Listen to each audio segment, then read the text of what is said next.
এই পৃথিবীতে কেউ আপন না। বিশ্বাস না হলে একটু আড়াল হয়ে দেখো,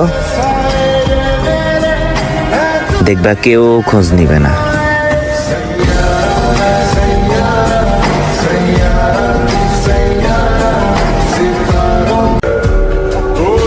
এই অল্প বয়সে আমার স্বপ্ন ভেঙেছে বহুবার, কারণ একটাই, মধ্যবিত্ত আমার পরিবার।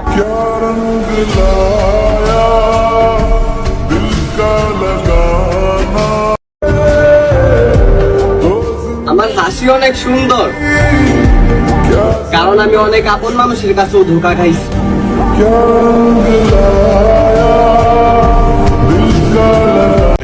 দুঃখ যাদের জীবন করা তাদের আবার দুঃখ, জীবনে তো দুঃখে করা। তুমি আভাস হয়ে আসা